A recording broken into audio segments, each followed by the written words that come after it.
investigating and exploring the impact and the balance or equilibrium of society that systems can have, whether the systems actually work or whether the systems itself do not work. In sciences, you guys have been looking at forces, and if you apply what you have been looking at sciences in regards to forces, it can work with humanities too. So the biggest force in medieval Europe at the time was religion, and specifically the Christian religion, and more specifically still the Roman Catholic Church, which was the only Christian religion around at that time. As years went on in centuries past, then scientists also came into the fray, and therefore you have another force on the scene. You have force B, which is science, and stuck in the middle is society, the people that lived around at that time. And as with forces, one pushes, the other one pushes back with equal amounts of force, which I believe is Newton's third law of motion. And in the arts, you guys have been looking and exploring the butterfly effect. Check out the butterfly. And effectively, that is saying that every action has a consequence, and every action, however small, can impact something halfway around the world. And from a humanities point of view, everybody's action can impact people across time and place.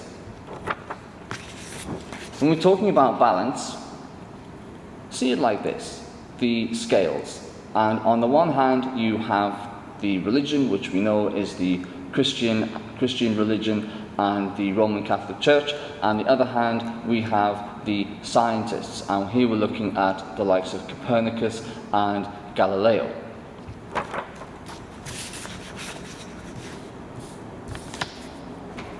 Systems have one thing in common.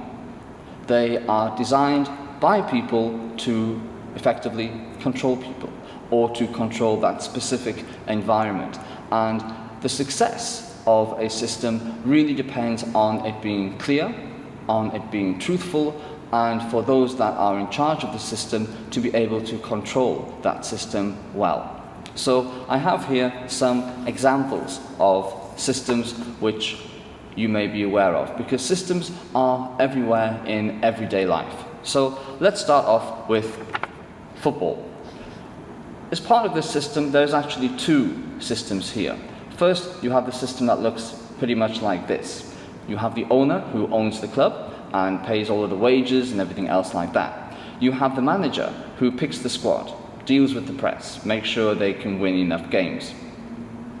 Then you have the squad, and the squad's role in this system is to win games, and hopefully not to lose as many games as possible. And the way that they ensure that they can win is through using tactics. Now, tactics in itself are a system, because tactics are used to win a game. And in order for the tactics to work, everybody must have a clear understanding of what is required of them.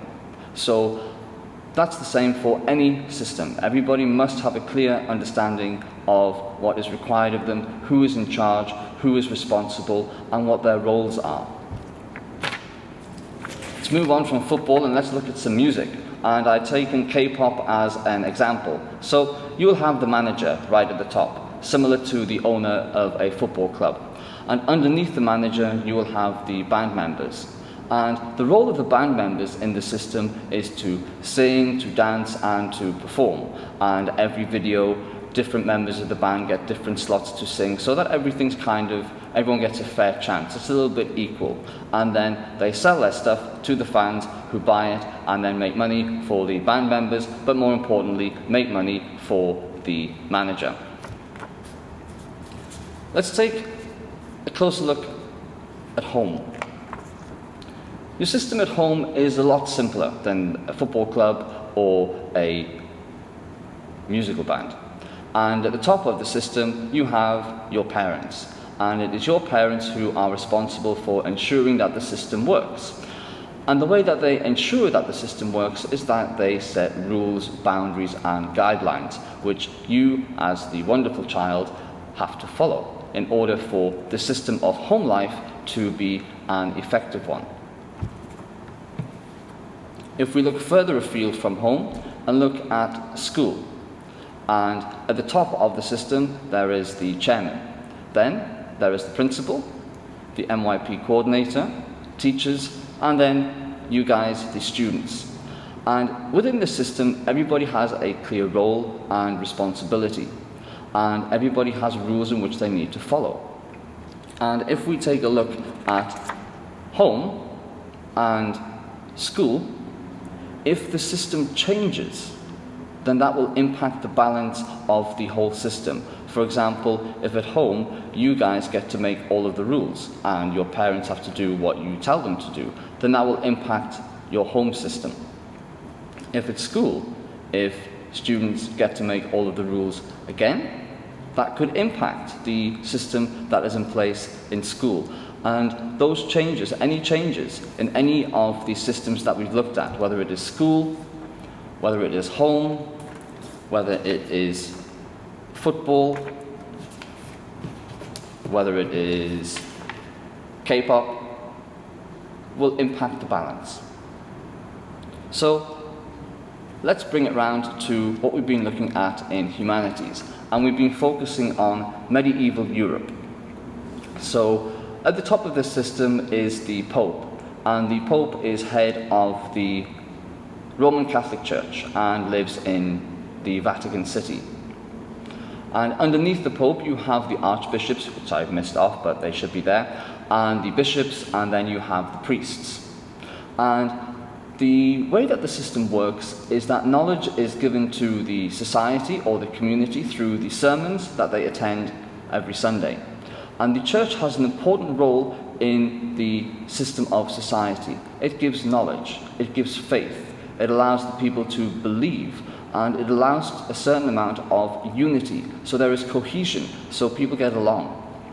So that therefore the balance in society is maintained. Everybody knows what their role is. Now, if things go wrong, then there must be things in effect to make sure that there is a certain amount of control. And the Roman Catholic Church had their canon laws.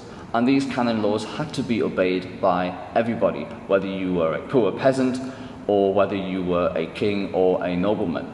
Now, if you were a peasant and you broke one of the canon laws, then it would mean that you could be excommunicated. Excommunicated would mean that you would not be allowed to worship, that you would be condemned, that you would be shunned by the rest of the community, and you couldn't be buried on Christian ground.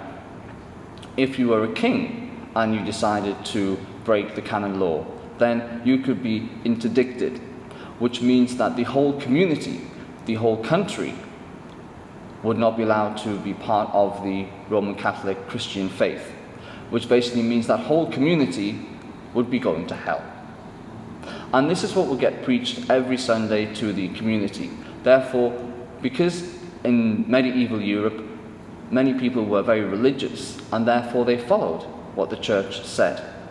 Also, because they were illiterate, the only source of knowledge that they could get was from the priests, and therefore they needed the church for their society to function, for their system to work. So that hopefully brings an end to the video about systems, and there are some common areas in systems. One, it is created by people to effectively ensure the control of society or of that specific community. If anything is to change, then that could disturb the balance, it could disrupt the balance, and could have negative consequences for society or that specific community. On the other hand, it could also have positive benefits if the change comes about in the right way.